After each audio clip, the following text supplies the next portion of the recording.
सी 5 sessions हो गए हमें बातचीत करते हुए, और 5 सेशंस के बाद एक बड़ी अजीब-सी उलझन पैदा हो रही है मन में। हुँ। और वो उलझन ये है कि ये जो 5 सेशंस थे, इसमें 2 बहुत ही बुद्धिमान व्यक्ति आपस में बात कर रहे हैं। अपने समय को विचार रहे हैं, अपनी सभ्यता की जो प्राइमरी प्रॉब्लम्स हैं, हुँ, उसको डिकोड कर रहे हैं।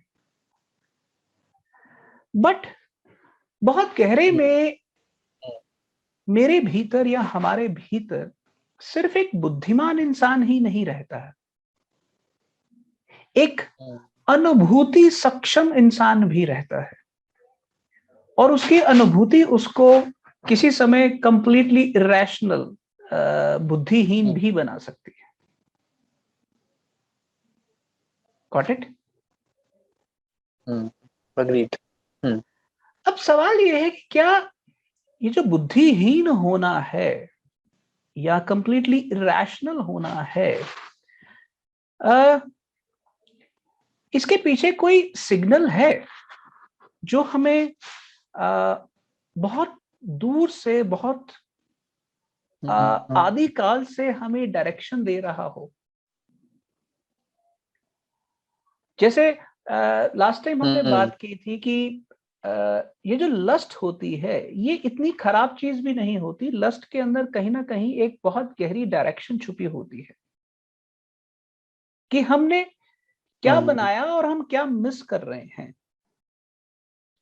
तो वो जो हम बहुत गहरे में मिस कर रहे होते हैं, जब वो लस्ट के रूप में बाहर आता है, तो सडनली हमारी स्मृति को एक झटका लगता है और उसको हम हुँ, लस्ट का नाम दे देते हैं। तो ठीक उसी तरह से जब एक बुद्धिमान व्यक्ति अपनी अनुभूति को महसूस करता है, उसको समझने की कोशिश करता है, तो हो सकता है कि उस समय जो उसका एक्ट हो वो कंप्लीटली इरेशनल हो। हुँ, तो मैं यहां पर इरेशनैलिटी की जो सबसे एक्सट्रीम फॉर्म हो सकती है, उसको आज डिस्कस करना चाहता हूं कि वो इरेशनैलिटी की वो फॉर्म हो जिसमें उसने जो कुछ भी हासिल किया है उसको खो देने के लिए तैयार हो जाए। यानी कि उसके पास जो भी हुँ, पैसा है, जो भी रिश्ते हैं, जो भी शोहरत है, जो भी पावर है, जो कुछ भी उसने कमाया है, जिसके बारे में वो कहता था कि मैंने कमाया, मेरा है, वो सब कुछ खोने को तैयार हो जाए।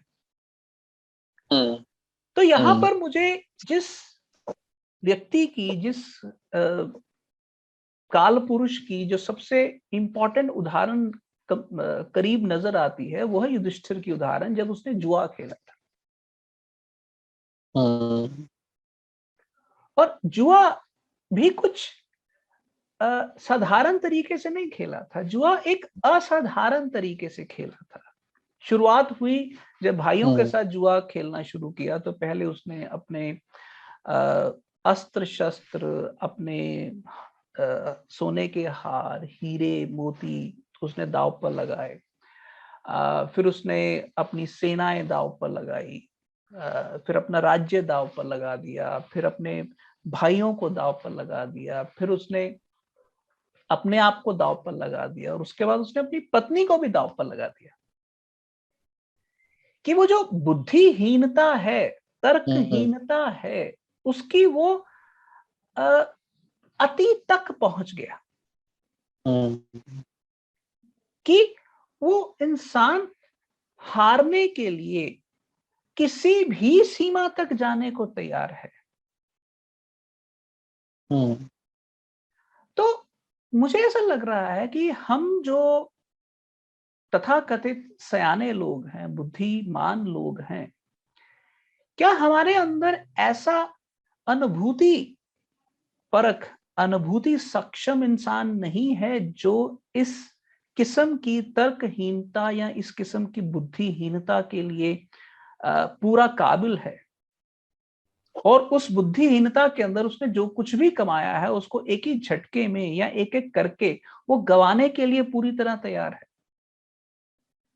तो मुझे आज ऐसा लग रहा है कि अगर इंसान हम्म बुद्धिहीन हो रहा है या कहीं तर्कहीन हो रहा है, तो क्या उसके अंदर भी कोई उम्मीद है? हम्म। ओके। तो मुझे यह लगता है कि आज अ, बात बुद्धिमता की नहीं करते हैं, बात बुद्धिहीनता की करते हैं। हम्म और बात शुरू करते हैं युधिष्ठिर से हम्म कि उसने जुआ क्यों खेला। हम्म अ, इसके बारे में अलग-अलग थियरीज हैं और अ, ऐसा कोई भी बंदा नहीं है जो युधिष्ठिर के जुआ खेलने को ठीक कहता है, बट ब्रॉडली दो किस्म की राय है कि क्योंकि क्षत्रियों के अंदर जस्ट मिनट बेसिकली ये हम्म देखना चाहता हूं कि युधिष्ठिर का जो एक्ट है, जो ब्रॉडली लोगों ने गलत ही माना है और उस गलत के हक में काफी स्ट्रांग वोट है। सबसे स्ट्रांग वोट तो उसके भाइयों और द्रौपदी का है कि किसी भी जीवित व्यक्ति को, चाहे वो आपका रिश्ता ही क्यों ना हो, उसको आप दांव पर नहीं लगा सकते और एक राजा को अपना राज्य दांव पर लगाने का कोई हक नहीं है। हम्म तो ब्रॉडली ये तो पक्की बात है कि युधिष्ठिर गलत है, पर मैं इस पक्की सही बात के बिल्कुल विपरीत जाके देखना चाहता हूं कि क्या युधिष्ठिर के ठीक होने की कोई संभावना है। Got it? हम्म तो मुझे ऐसा लगता है हम्म। कि थोड़ी देर के लिए I would like to interrupt you here. Hmm Before we begin, hmm yeah. Before we answer the question why he gambled, I would like you to answer who is Yudhishthir. हाँ, मैं उस क्वेश्चन को answer करने से पहले who is Yudhishthir से ही शुरू करना चाहता हूं। सी, युधिष्ठिर को अगर समझना है तो युधिष्ठिर को टीवी वाले महाभारत में जैसा युधिष्ठिर था वैसे समझना तो बेतुका है। आपको अगर युधिष्ठिर को समझना है तो युधिष्ठिर को समझने के लिए आप कुछ कल्पनाएं करिए और मैं वो कल्पनाएं एक एक करके आपके सामने रखता हूं। पहली कल्पना उस डॉक्टर की करिए जो एक तरफ ड्यूटी कर रहा है और ड्यूटी के दौरान एक नहीं दर्जनों कोविड पेशेंट्स क्रिटिकल हालत में आईसीयू के अंदर आ रहे हैं और उनमें से आधों को भी वो बचा नहीं पा रहा है क्योंकि उसके पास सफिशिएंट ऑक्सीजन ही नहीं है। Okay. और दूसरी तरफ वही डॉक्टर जब अपनी ड्यूटी खत्म करके अपने घर जाता है तो रास्ते में लोगों को शादी के अंदर बिना मास्क के नाचते हुए देखता है और पॉलिटिशियंस को रैलियां निकालते हुए देखता है जहां पर हजारों की भीड़ बिना मास्क के पॉलिटिशियंस की के नारों पर झूम रही है। तो वो जब दो चीजों को कंपेयर करता है तो उसे जीने का और एक डॉक्टर होने के नाते वो जो कुछ भी कर रहा है उन दोनों में कोई तारतम्य, कोई रिश्ता नजर नहीं आता। उसके लिए वो सब कुछ मीनिंगलेस है कि ऐसे माहौल में जब एक तरफ दुनिया के अंदर कोरोना वायरस जैसा क्रिटिकल पेंडेमिक है, दूसरी तरफ उसी दुनिया के लोग उस पेंडेमिक को इतना नॉन सीरियसली ले रहे हैं कि जैसे इससे कुछ होने वाला ही नहीं है। उसमें उस डॉक्टर की जो कंट्रीब्यूशन है उस पेंडेमिक के कंट्रोल को, पेंडेमिक के डैमेज को कंट्रोल करने में, उसकी कोई रिकॉग्निशन ही नहीं है। चाहे आप मुंह से कुछ भी कहते जाएं, पर हकीकत में आप जो कर रहे हैं एज ए मैस सोसाइटी, वो डॉक्टर के लिए मददगार नहीं है, वो डॉक्टर के लिए बिल्कुल उससे विपरीत है। तो आप उस डॉक्टर को देखिए जो अभी अभी 12 घंटे की ड्यूटी करके उसके आधे पेशेंट मर गए हैं जस्ट बिकॉज की सफिशिएंट ऑक्सीजन नहीं है, और दूसरी तरफ वही डॉक्टर ड्यूटी के बाद लोगों को पॉलिटिकल रैली के अंदर नारे मारते हुए देख रहा है। दूसरी तरफ आप एक ऐसा टीचर देखिए जो अपने स्कूल के बच्चों को 100 में से 90 नंबर देता है, अच्छे से अच्छे बच्चों को 90 नंबर देता है, और उस स्कूल की मैनेजमेंट उस टीचर को इसलिए सस्पेंड कर देती है कि उस टीचर के कारण उस स्कूल के बच्चों का जो सीजीपीए है, जो सीबीएसई के अंदर 10th में compound grade point average percentage average होता है ना, वो 10 नहीं आया, क्योंकि उस साल लगभग 90,000 बच्चों का सीजीपीए 10 आउट ऑफ 10 आया, और उस एक टीचर के कारण उस स्कूल के बच्चों का सीजीपीए 10 आउट ऑफ 10 नहीं आया, इसलिए उस टीचर को सस्पेंड कर दिया जाता है। जबकि वो टीचर एक लेवल पर बहुत ही अच्छा टीचर है, जिसको स्टूडेंट्स भी पसंद करते हैं, बट क्योंकि उसने मार्क्स नहीं दिए 100 आउट ऑफ 100 नहीं दिए, इसलिए उसको सस्पेंड कर दिया जाता है। यहाँ आप उस मेरीन बायोलॉजिस्ट को देखें जिसकी रिसर्च प्रोजेक्ट में जो ड्यूटी लगी हुई है वो एक ऐसी जगह लगी हुई है जहां समंदर के बीचों बीच प्लास्टिक का कचरे से भरा हुआ एक बहुत बड़ा समंदर बन गया, एक द्वीप बन गया हुआ है। ठीक। तो जब आप ऐसे डॉक्टर, ऐसे टीचर, ऐसे मरीन बायोलॉजिस्ट को ध्यान में रख के दुनिया को इमेजिन करते हैं, तो ये वो दुनिया नहीं नजर आती जिसको आप हासिल करना चाहते हैं, ये वो दुनिया नजर आती है जिसको आप गवार छोड़ देना चाहते हैं। ठीक। A world in which rationality is a crime. Yes, no doubt about that, no doubt about that. अब मैं जब युधिष्ठिर की कल्पना कर रहा हूं तो मेरे लिए तीनों डॉक्टर, टीचर और मरीन बायोलॉजिस्ट, ये तीनों युधिष्ठिर की ही कल्पनाएं हैं, जो ये देख रहे हैं कि हमारे समाज में एक तरफ इतना बड़ा क्राइसिस है कि हमारा समाज क्या, हमारी पूरी की पूरी मनुष्यता एक कलैप्स के क्राइसिस की तरफ जा रही है, एक एक्सटिंक्शन के क्राइसिस की तरफ जा रही है, पर उसके बावजूद भी लोग अपने छोटे छोटे स्वार्थों में, छोटे छोटे पॉलिटिकल कंपल्शंस के अंदर इतनी बुरी तरह से उलझे हुए हैं कि उनको नजर ही नहीं आ रहा कि वो जा किधर रहे हैं। एज अ इंडिविजुअल वो अपनी सोच में इतने ज्यादा ऑब्सेस्ड है, एक सेल्फ ऑब्सेशन के शिकार हैं कि वो ह्यूमन सोसाइटी की डायरेक्शन के बारे में सोच नहीं रहे हैं। ओके। तो ये तो होगी युधिष्ठिर की डेफिनेशन, जो अगर आज के समय के हिसाब से देखा जाए। क्लियर?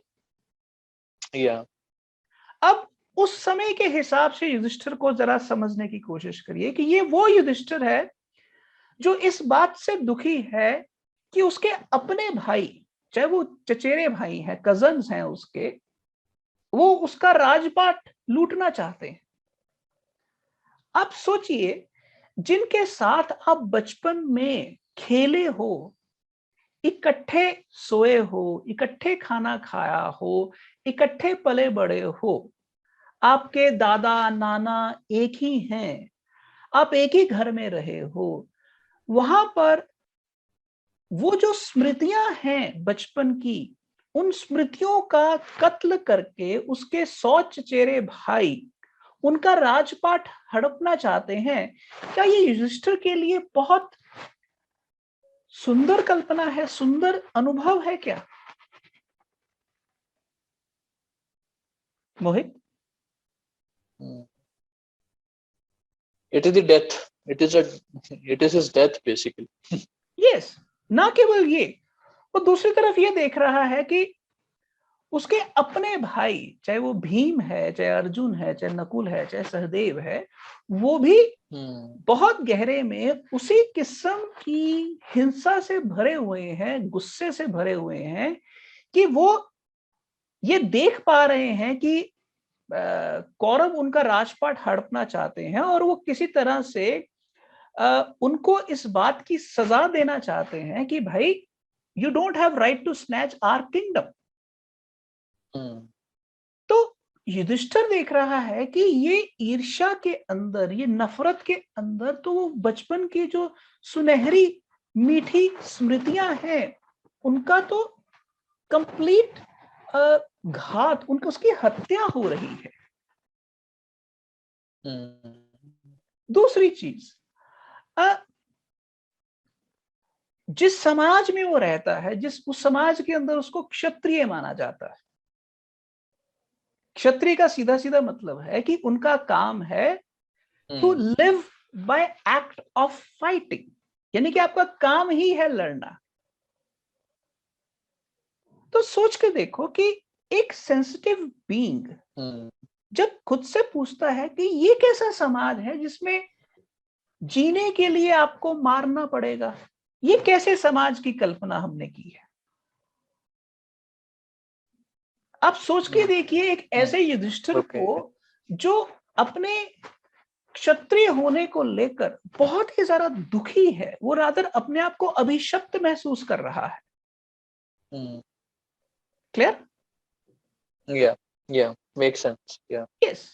ठीक उसी तरह से उसकी अपनी पत्नी है, जो पत्नी उससे चाहती है कि वो सिर्फ आधे राज्य का सम्राट ना बने, वो बल्कि पूरे राज्य का, पूरे हस्तिनापुर का सम्राट बने, और ना केवल हस्तिनापुर का बल्कि पूरे हिंदुस्तान और पूरी दुनिया का चक्रवर्ती सम्राट बने। वो चाहती है कि वो एक बड़ा योद्धा है और उस योद्धा को हक है पूरी दुनिया के ऊपर राज करने का। तो वो बहुत गहरे में सोच रहा है कि एक स्त्री का जो अपने पति के लिए प्रेम होना चाहिए, ये प्रेम की परिभाषा तो नहीं हो सकती कि चक्रवर्ती सम्राट वो बने।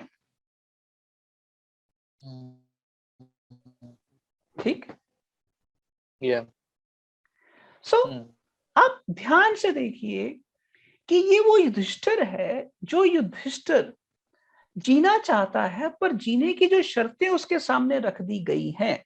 नंबर 1 कि वो एक क्षत्रिय है, उसको जीने के लिए मारना पड़ेगा।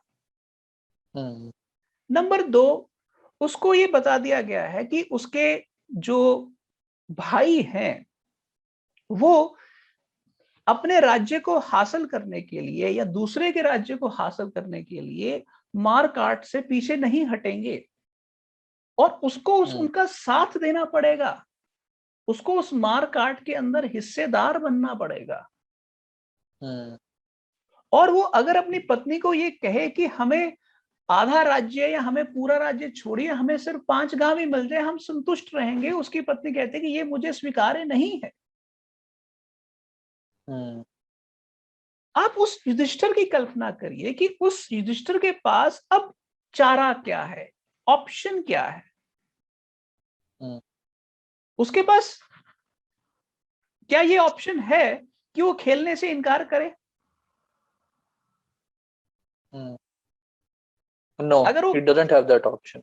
अगर वो खेलने से इनकार करता है तो उसको, उसका सीधा सीधा मतलब है कि उसको युद्ध करना पड़ेगा।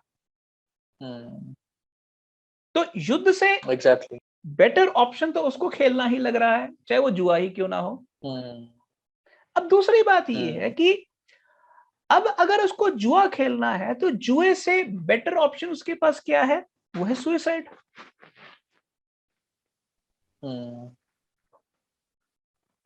कि वो सुसाइड कर ले, कि ना वो क्षत्रिय रहे, ना किसी का भाई रहे, ना किसी का पति रहे, वो बस सुसाइड कर ले। ओके। सो एक तरफ ऑप्शन है कि वो युद्ध लड़े, दूसरी तरफ ऑप्शन है कि वो सुसाइड कर ले, और तीसरी ऑप्शन है जुआ खेले। तो तीनों ऑप्शंस में से वो कौन सी ऑप्शन चूज करेगा? Safest option is to gamble. Yes. कम से कम गैम्बलिंग में एक उम्मीद है कि जो कुछ भी उसने हासिल किया हुआ है, जिसके बारे में कहा जाता है कि ये मेरा है, वो उसको लूज कर सकता है ताकि एक बार झंझट से आजाद ही हो जाए। अगर वो राजा है तो राजा होने के कारण उसके पास जो अस्त्र शस्त्र हैं, जो सोना है, हीरे जवाहरात हैं, वो उसको हार दे। तो कहते ठीक है, मैं जुआ खेलता हूं, मैं जुआ जीतने के लिए नहीं खेल रहा हूं, मैं जुआ इसेंशियली हारने के लिए ही खेल रहा हूं, क्योंकि सभ्यता ने जो मुझे बोझा ढोने को कहा है, मैं ये ढोने को तैयार हूं ही नहीं। ना पति होने का बोझा, ना भाई होने का बोझा, ना सम्राट होने का बोझा, ना क्षत्रिय होने का बोझा।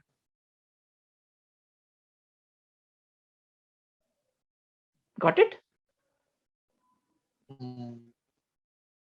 क्योंकि ये थोड़ा सा मुश्किल इसलिए लग रहा है कि हम अपनी सारी परिभाषाएं जो बेटरमेंट की होती हैं, वो अच्छा पति बनने की कोशिशें, अच्छा भाई बनने की कोशिशें, अच्छा सिटीजन बनने की कोशिशों के अंदर ढूंढते हैं। मैं उससे बिल्कुल विपरीत जा रहा हूं कि हम कभी ये सवाल नहीं पूछते कि हमने एक सेंसिटिव और सेंसिबल ह्यूमन बीइंग के लिए जो समाज बनाया है, क्या उसमें वो जीना चाहता भी है? क्या हम ये सवाल पूछते हैं कभी?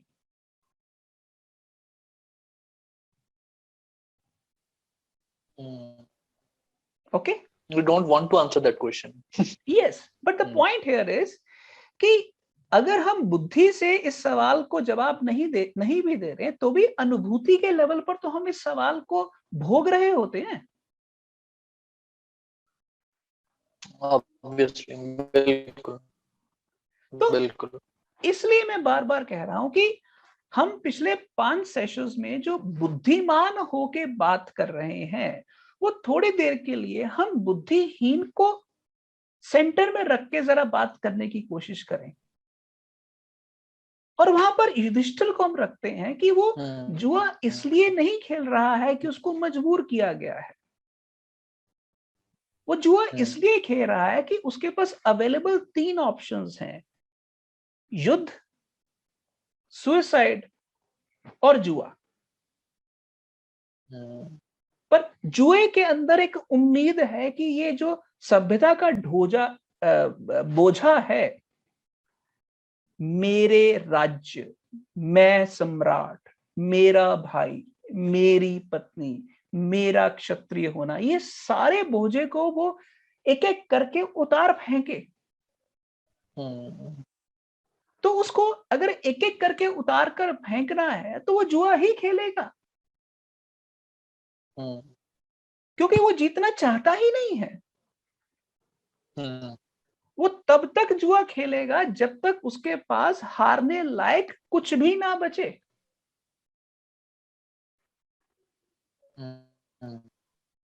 इसलिए युधिष्ठिर का जो जुआ खेलने का तरीका है वो बड़ा ही अटपटा है, उसके अंदर कोई भी बुद्धिमता ही नहीं है, कोई स्ट्रेटजी ही नहीं है, जिसके सामने रादर एक इम्पल्सिवनेस है उसमें। यस, वो इम्पल्सिवनेस है कि I want to get rid of this.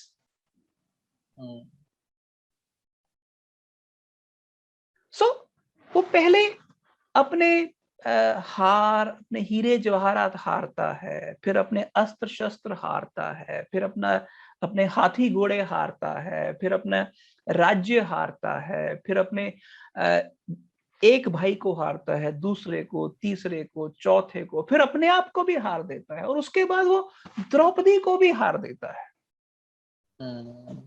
अब सोचिए कि बुद्धिहीनता का, तर्कहीनता का वहां पर कंप्लीट डोमिनेंस हो रहा है। क्यों? क्योंकि बहुत गहरे में वो जीना ही नहीं चाहता है, वो जुए और गैम्बलिंग को ऑलमोस्ट एक लेवल पर रख रहा है।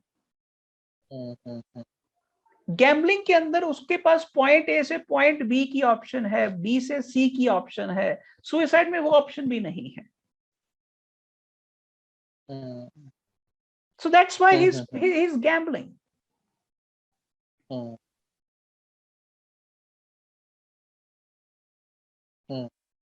अगर हम युधिष्ठिर के इस स्वरूप को आज के समाज के सेंटर में रखें, तो हमें युधिष्ठिर को अगर सुइसाइड या गैम्बलिंग से बचाना है, तो क्या युधिष्ठिर को गीता सुनाने की जरूरत है कि आज आसपास के समाज को गीता सुनाने की जरूरत है?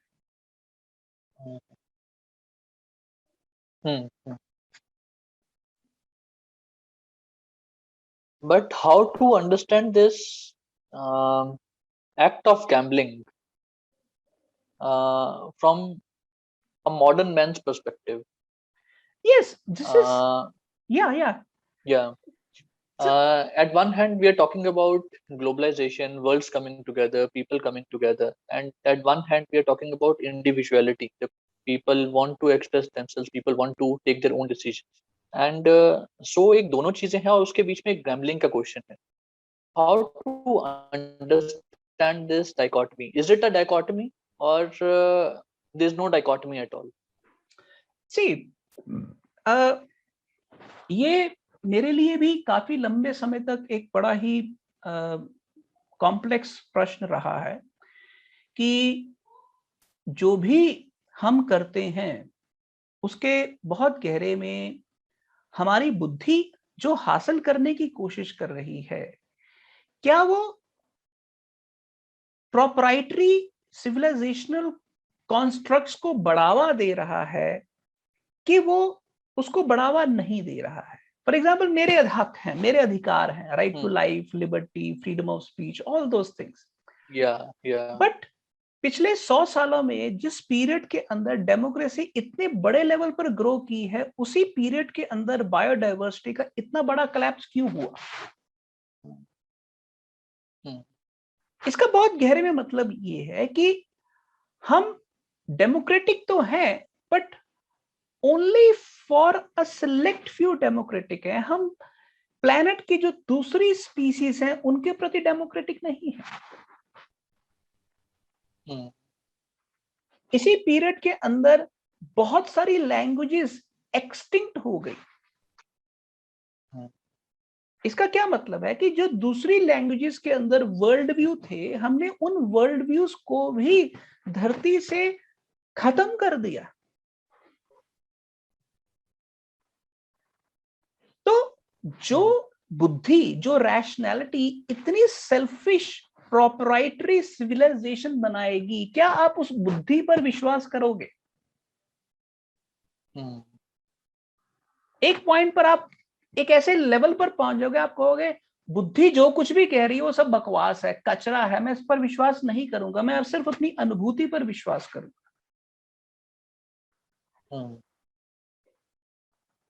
तो युधिष्ठिर को आज के उस टीचर जिसको सस्पेंड कर दिया गया है, आज के उस डॉक्टर जो अभी आधे पेशेंट्स की मौत देख के आया है because of absence of oxygen supply, और साथ ही वो लोगों को एक इलेक्शन की भीड़ में राजनीतिक नारे लगाते देख रहा है.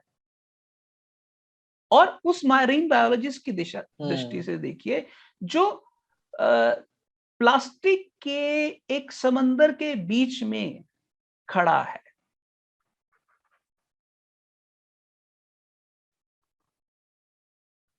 तो जब वो ये सब देख रहा है, तो वहां बुद्धि का प्रश्न इंपॉर्टेंट प्रश्न नहीं है, वहां अनुभूति का प्रश्न सबसे इंपॉर्टेंट है.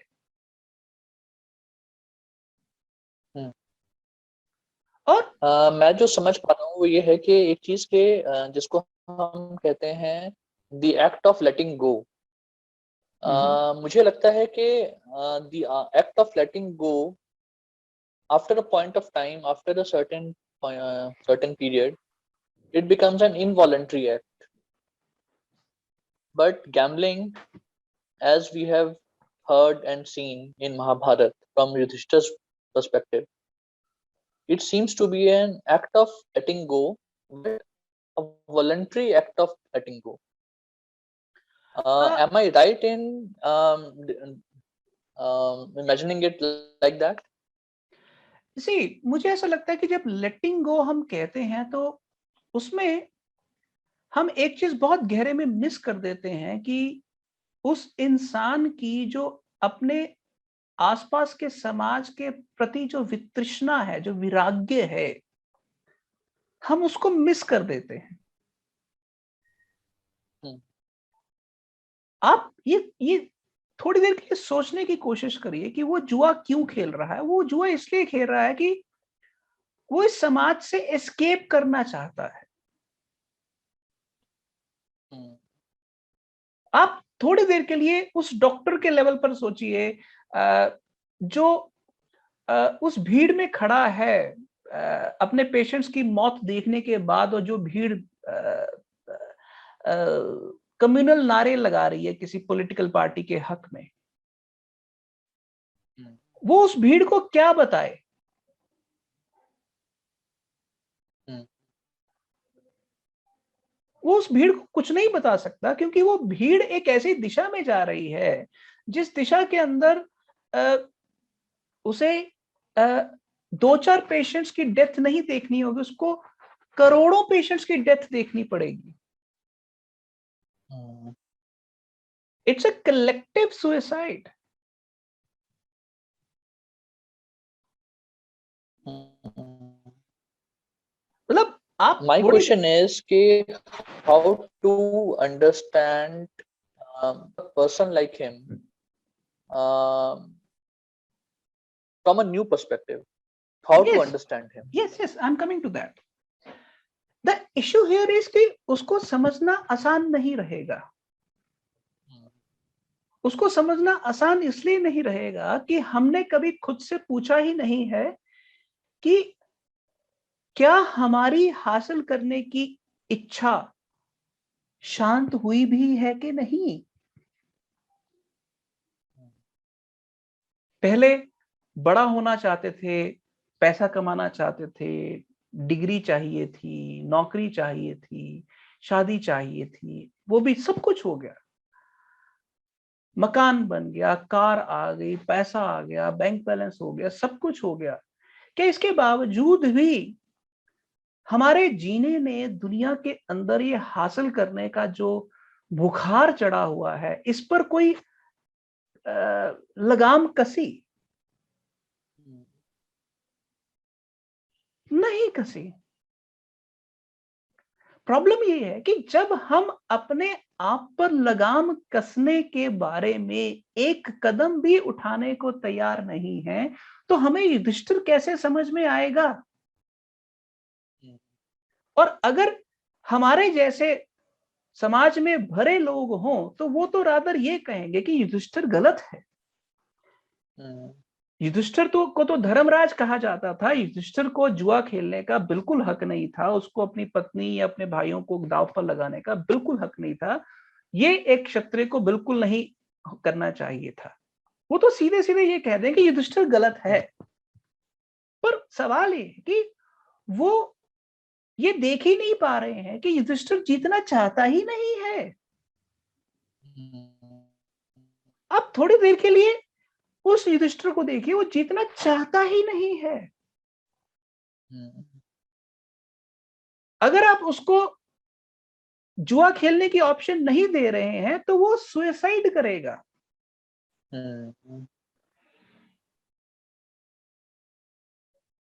आप थोड़ी देर के लिए उस डॉक्टर को देखिए, जो खुद को ये कह रहा है कि मैं हजारों करोड़ों पागल लोगों को पेशेंट बनते हुए नहीं देख सकता हूं। Should I commit suicide? क्या आप उसको सुसाइड का हक देंगे? क्या आप देंगे? We have to give him. But सवाल है कि अगर आप उसको सुसाइड का हक दे रहे हैं, तो आप बहुत गहरे में अपने समाज के ऊपर के मुंह पर बहुत करारा तमाचा मारने के लिए भी तैयार हो गए हैं। तो अगर आप तमाचा मारने के लिए तैयार हो गए हैं, तो सुसाइड का प्रश्न तो वहां पर बाद में बनता है। पहले तो समाज को तमाचा मार के जगाने की बात बनती है।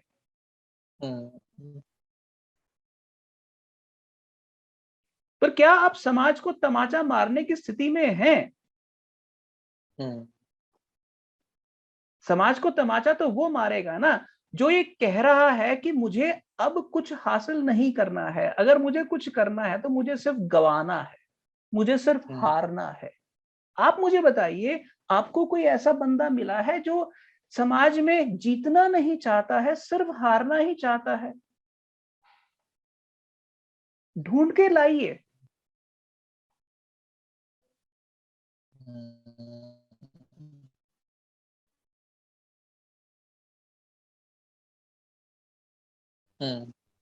That is why it is difficult to understand him. और युधिष्ठिर को गीता नहीं चाहिए सुनने के लिए, वो युद्ध लड़ना ही नहीं चाहता। वो केवल युद्ध ही नहीं, वो हर ऑप्शन जो उसको अवेलेबल है, उस ऑप्शन से वो पूरी तरह दुखी है। उसकी अनुभूति कह रही कि मुझे नहीं चाहिए, I want to get an exit. वो कहेगा मुझे गीता नहीं सुननी, जाके धृतराष्ट्र को सुनाओ, जाके दुर्योधन को सुनाओ, get the hell out of it. वो कृष्ण की भी नहीं सुनेगा, क्योंकि वो ये कहेगा कि मुझे सुना but के the bigger question is but the bigger question is the war is inevitable. He plays, he gambles or he doesn't. War is inevitable. ये फैसला कौन कर रहा है कि वॉर इज इनएविटेबल? क्योंकि वो ये मान रहा है, या हम ये मान रहे हैं कि राज्य बंटने चाहिए, राज्यों को पर क्षत्रियों का हक होना चाहिए। द पॉइंट हियर इज राज्य एक ट्रस्टीशिप है, जिस पर राज करना एक नॉमिनल ड्यूटी है। It's not proprietorship. क्या हमें याद है कि अर्जुन और कृष्ण ने जब खांडव प्रस्थ को जलाया था, वो एक बहुत बड़ा इकोलॉजिकल क्राइम था, और उस खांडव प्रस्थ को जला के उसके ऊपर नया शहर बसाया था जिसका नाम रखा गया था इंद्रप्रस्थ, जो आज की दिल्ली है। इंद्रप्रस्थ, या सो बहुत गहरे में ये महाभारत हमें बता रहा है कि जिसे हम इंद्रप्रस्थ कह रहे हैं, वो एक इकोलॉजिकल क्राइम के अंदर से पैदा हुआ है।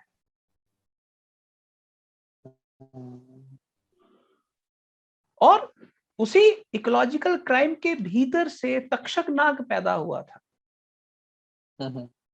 जिसने अर्जुन से इस बात का बदला लेने का फैसला किया था।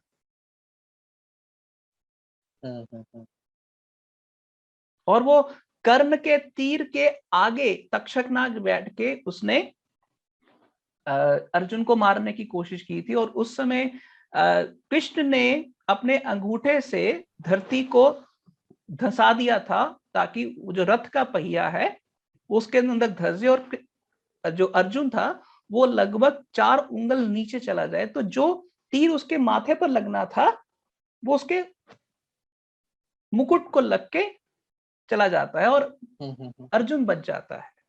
But that is a construct of a story. I'm not into that. But the point here is कि यहां पर युधिष्ठिर गीता सुनने में भी इंटरेस्टेड नहीं है।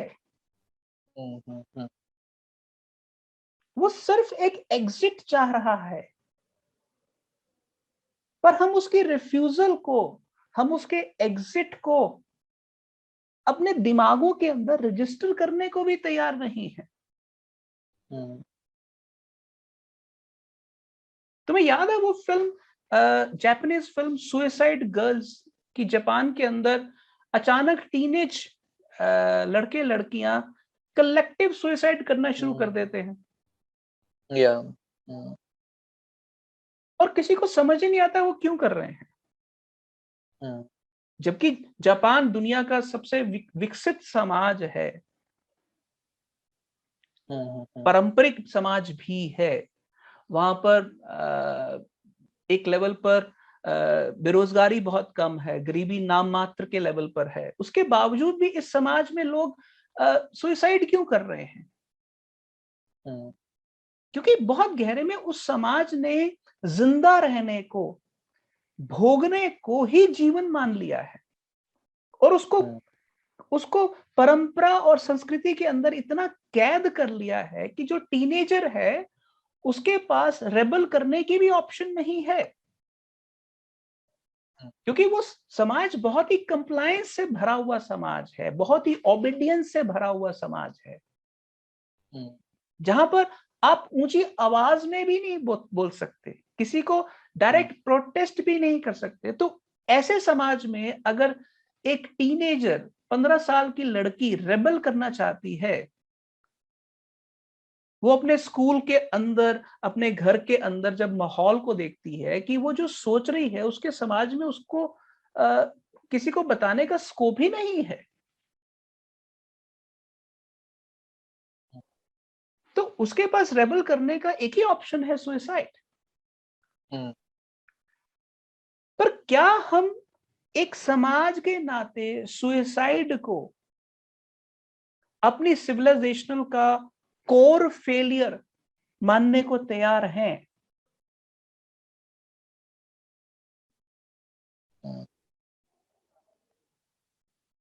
These days, I'm reading a book, Brief History of Mankind, Sapiens, by Yuval Harari. Yeah. And a line worth taking home. Human beings, Homo sapiens are the ecological serial killers. And when he says that, it hits you like anything. He says that 75,000 years ago, cognitive revolution happened. That was the time when our history became independent of biology. We started composing stories, we started forming civilizations, we started believing in imagined realities more than the biological realities. That was the beginning of our endless list of crimes. Traditions, religion, sacredness, profaneness, culture, everything came into being. Then we started domesticating nature.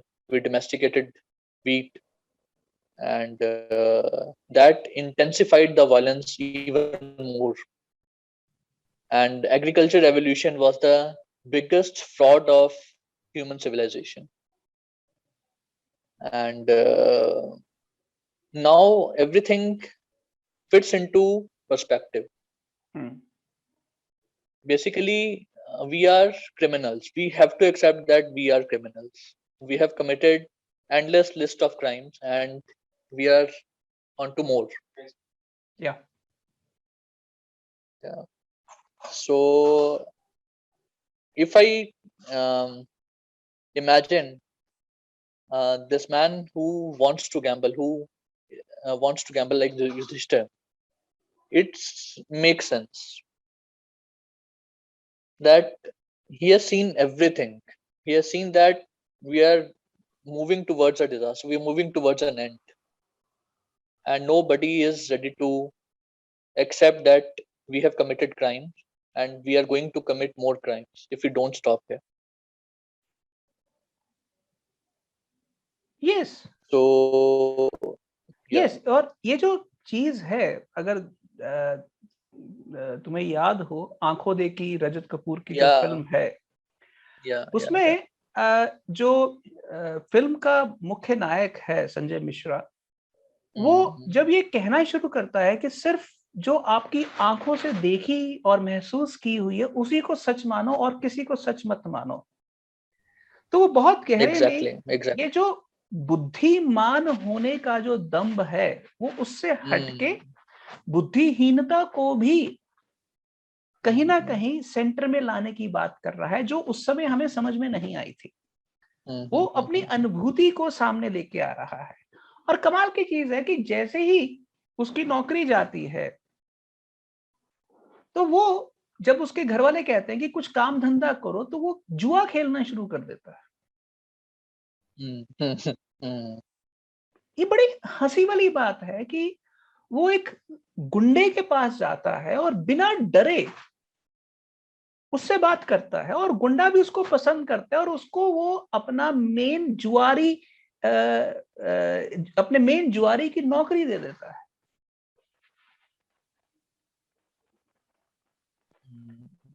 बहुत गहरे में मुझे ऐसा लगता है कि ये वो इंसान है जो ये कह रहा है कि इंसान ने अपनी बुद्धि से जो हासिल किया है, इस पर अहंकार का कोई तुक बनता नहीं है।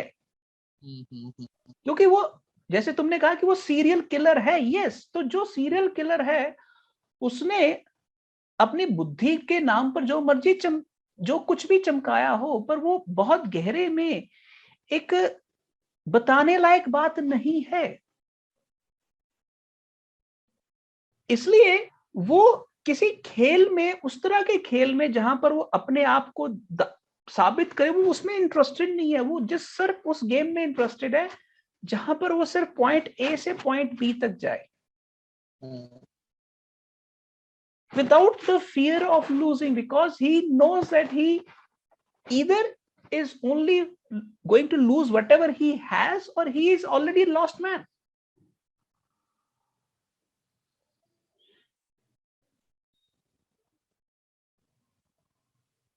हेलो और हेलो या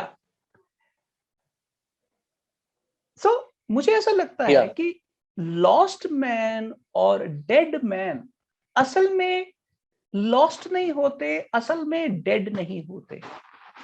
वो बहुत गहरे में अपने समाज के लिए एक आईना होते हैं, पर जब समाज ने आंखें बंद कर ली हों तो उस आईने की कोई वैल्यू नहीं होती। ऐसे समाज के अंदर वो इंसान के पास कहने लायक भी कुछ बचा नहीं है। करने लायक तो फिर उसके पास या तो सुसाइड बची है, तो यहां फिर घूम फिर के गैम्बलिंग बची है।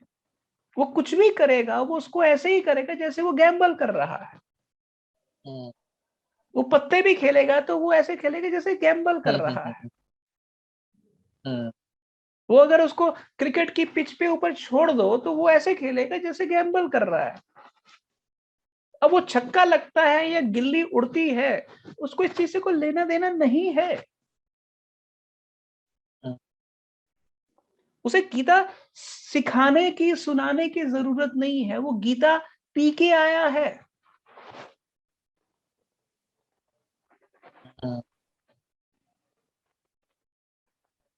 तो कहीं ना कहीं हम जब हर समय जीतने के बुखार से भरे रहते हैं, तो हमें गैम्बलिंग करने वाला इंसान कभी समझ में नहीं आ सकता। हमें अब हम सब लोगों का जो कलेक्टिव स्वार्थ है, चाहे वो नेशनलिज्म के लेवल पर हो, चाहे वो डेवलपमेंट के लेवल पर हो, चाहे वो सिविलाइजेशनल या कल्चर के नाम पर हो, वो सब बकवास है उसके लिए। और हम कभी भी ऐसे व्यक्ति को सिविलाइजेशनल क्वेश्चन के सेंटर में आने ही नहीं देते।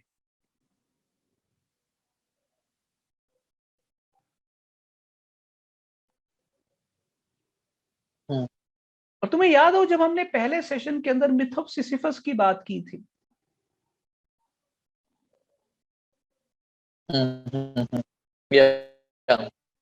ठीक है, हम उसी चीज को कहीं ना कहीं दोबारा से रिपीट कर रहे हैं, क्योंकि मिथ ऑफ सिसिफस को रिमाइंड कराने की जरूरत हमेशा रहेगी, चाहे वो घूम फिर के युधिष्ठिर के रूप में आ जाए आपके सामने। ये जो इंसानों का हर चीज जीतने के बारे में ऑब्सेशन है, हर चीज हासिल करने के बारे में जो ऑब्सेशन है, ये ऑब्सेशन एक लेवल के बाद पागलपन है।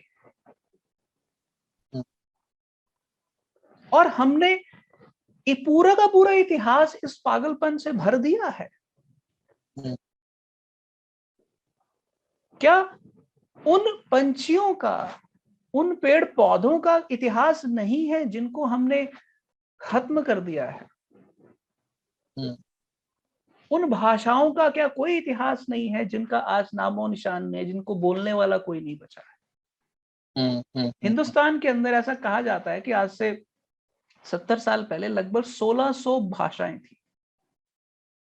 1600 भाषाएं, और आज उसमें से आधी से ज्यादा खत्म हो चुकी है। I recently finished Game of Thrones. I was a very reluctant viewer of Games of Thrones, but ultimately I finished it. 8 seasons in 2 months, and even though it has many flaws and other things, but interesting about this whole series, the placement of the creation of White Walkers, the ghosts, and I think it's a brilliant take. It's a creative. It's the most creative thing about Games of Thrones, the creation of White Walkers, because White Walkers, in a way, they basically signify, they basically indicate the ecological destruction in this Game of Thrones. Yes, and it's a brilliant placement. और And कमाल की even चीज, though it is not a very good fight of kings and ghosts, but it was very interesting, very interesting. See, yes, ये जो white walkers हैं basically ये इंसान की जीतने की जो महत्वाकांक्षा है उसके सामने एक डेथ पॉइंट है। Death point, exactly. और ना केवल डेथ पॉइंट है, बल्कि ये बेसिकली ये कह रहे हैं कि जब सारी इंसानियत मर जाएगी तो भी व्हाइट वॉकर्स होंगे। एग्जैक्टली। और क्योंकि गेम ऑफ थ्रोन्स में हर कोई जीतना चाहता है तो उसको नेचुरली व्हाइट वॉकर्स दुश्मन नजर आएंगे।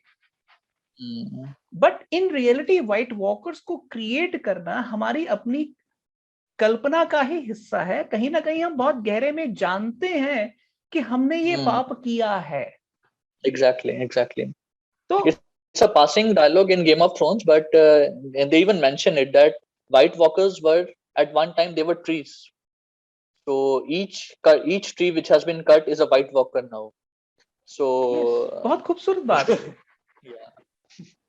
यस, बहुत खूबसूरत बात है। अगर मैं उसी चीज को ना केवल ट्रीज के लेवल पर कहूँ, उन पंछियों के बारे में, उन जानवरों के बारे में, उन भाषाओं के बारे में जिनको हमने जला दिया है, खत्म कर दिया है, अगर वो मान लीजिए घोस्ट बन के आके हमें तंग करना शुरू कर दे, मान लीजिए जस्ट इतनी सी कल्पना कोई कर ले कि उन घोस्ट में से कोई घोस्ट कोरोना वायरस बन के आ गया,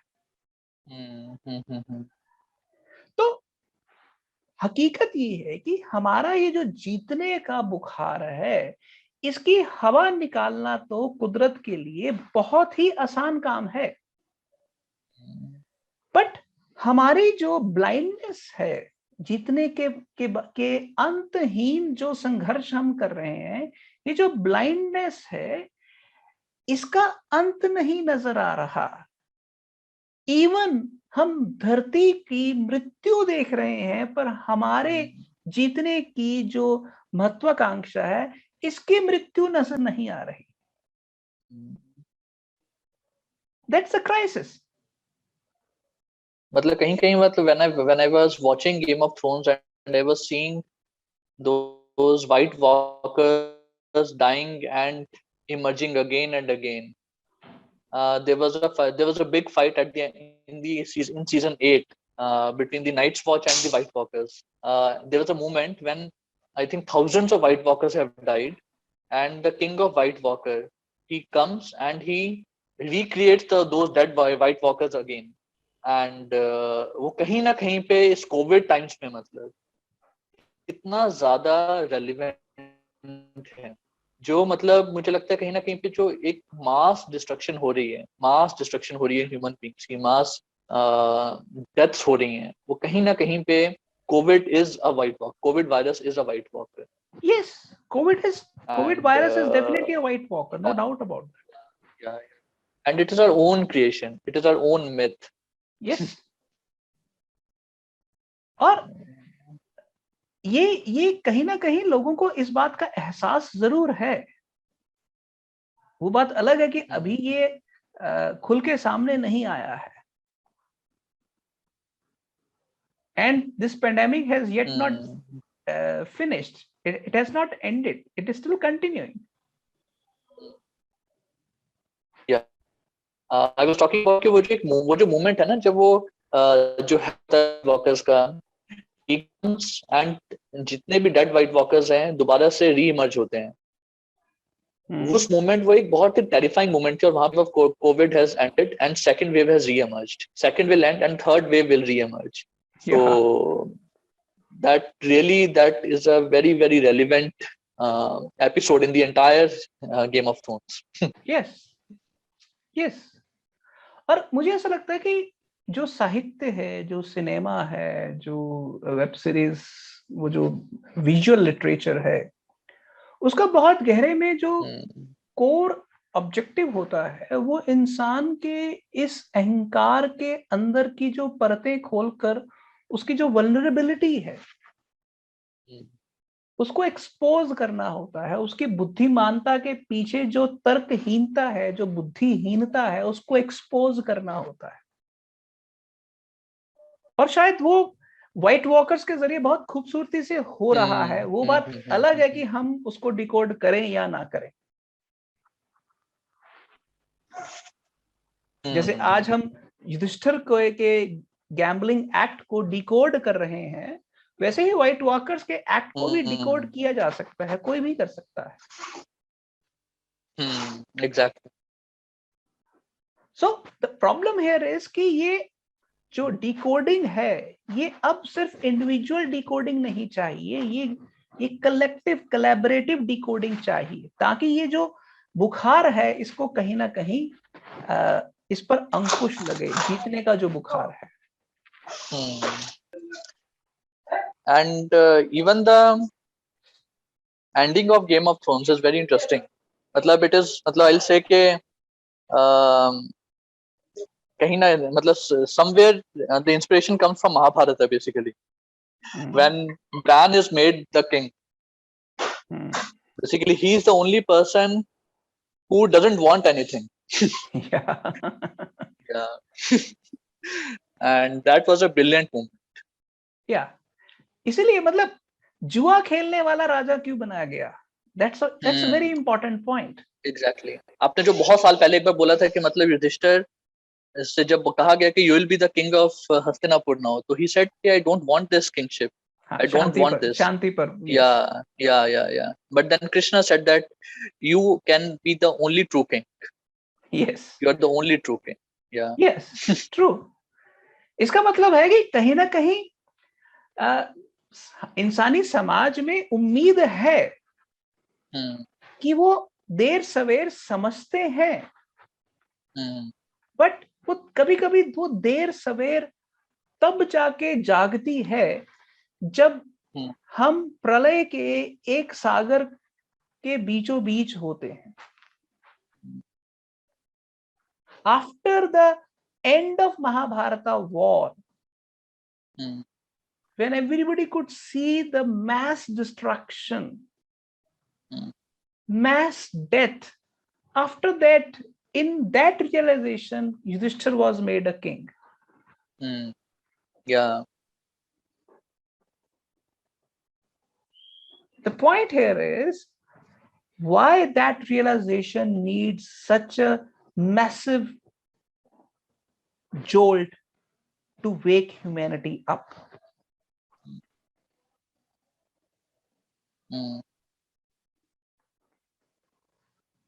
I think somewhere it's the nature's revenge. Yes. Nature's revenge. It is the white walkers who are who are making us do that. Yes.